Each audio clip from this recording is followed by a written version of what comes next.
Nah, ini kami bersama Bapak Kades sedang melakukan penelusuran adanya benda bersejarah meriam. Ini adalah peninggalan penjajah Belanda yang sampai sekarang masih bertahan ada di desa Diponggo. Pak Kades, ini bisa diceritakan ini tentang adanya meriam di desanya Bapak Kades ini? Saya sebenarnya kurang tahu persisnya, namun menurut cerita para sepuh, ini dulu banyak dari jenis yang paling besar sampai yang paling kecil, dan ditaruh di depan SDN Diponggo itu, menghadap ke laut semua. Dan di depan balai desa sebelah baratnya itu disebut benteng. Memang itu semacam benteng pertahanan. Juga dan ini, tetapi entah tahun berapa, entah siapa yang ingin membawa ke daratan tanah Jawa. Semua diangkut. Memang sempat terjadi perdebatan kedudukan di antara tokoh masyarakat Diponggo waktu itu dengan pihak yang ingin mengambil. Tetapi yang namanya orang bawa penduduk kecil tetap kalah. Namun setelah meriam ini semua dinaikkan di atas perahu, ternyata Tuhan tidak menginginkan sepertinya, atau meriam ini tidak mau diangkut ke daratan yang lain. Dan perahu itu karam. Sehingga meriam ini dibuang di laut, dikembalikan ke laut, dilepas tidak sampai ke daratan tanah Jawa, dan alhamdulillah perahunya sudah bisa berlayar seperti semula dan dicek tidak bocor. Itu ceritanya. Hingga banyak bertaburan di pantai-pantai Diponggo dulu. Sejak saya kecil dulu, tempat saya mencari ikan, cari apa, dekat meriam ini. Mungkin saja sekarang semakin besar sudah tertutupi oleh pasir, batu, tanah. Jadi kesimpulannya, kalau menurut Pak Kades, ini kayaknya peninggalan ini masih banyak yang ada di perairan Diponggo ini. Masih ada di pantai, masih ada. Masih ada di pantai Diponggo ini. Ya, karena tertutup air, tertutup pasir. Dan ini hanya diselamatkan oleh masyarakat waktu itu. Ya iseng lah, mungkin hanya untuk sekedar kenang-kenangan, perhiasan, awalnya begitu.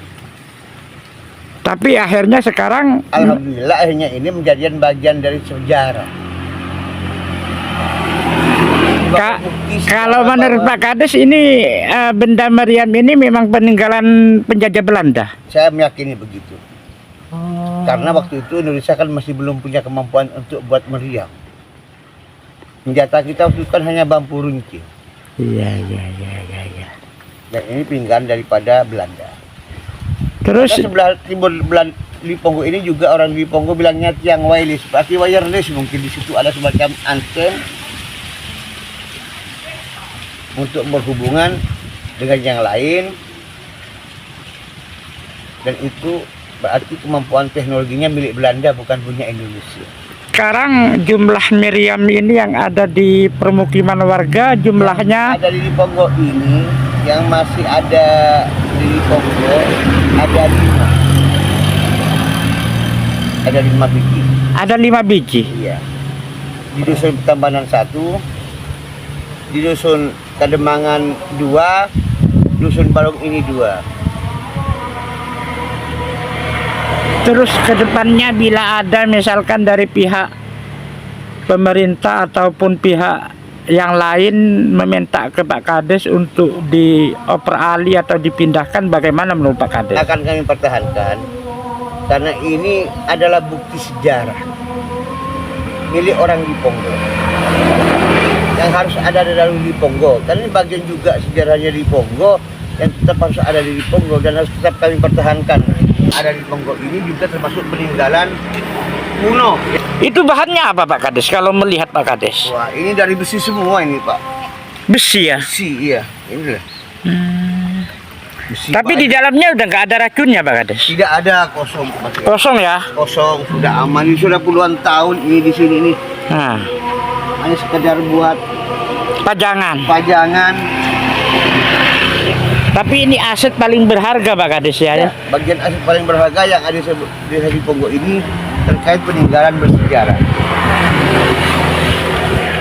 Iya, iya, iya.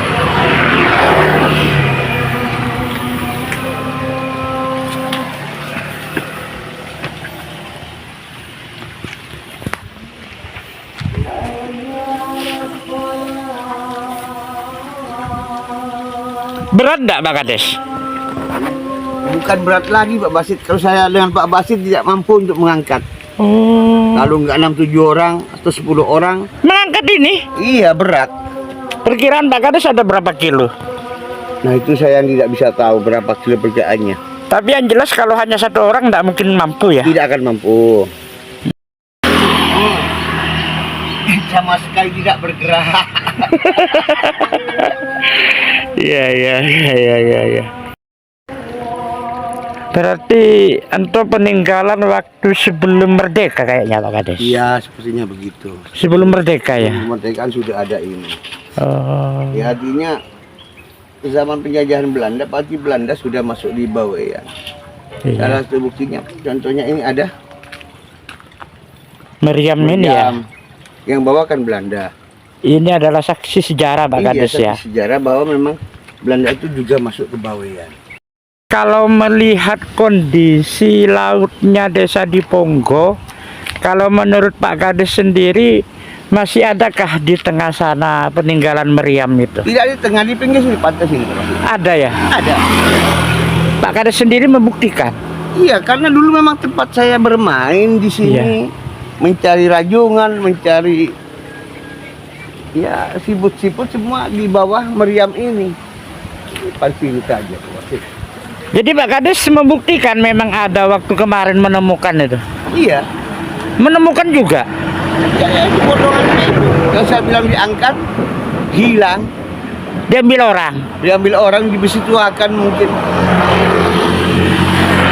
Jadi kesimpulannya menurut Bapak Kades peninggalan meriam di wilayahnya yang ada di kawasan pinggir laut masih banyak peninggalan-peninggalan Masih ada, meriam, iya. masih ada. Karena perahunya dulu tidak mampu mengangkutnya, akhirnya meriamnya dijatuhkan atau dibuang ke laut. Nah, ini adalah saksi sejarah masuknya penjajahan Belanda di Pulau Bawean. Pewarta Basit Gaul Media Bawean.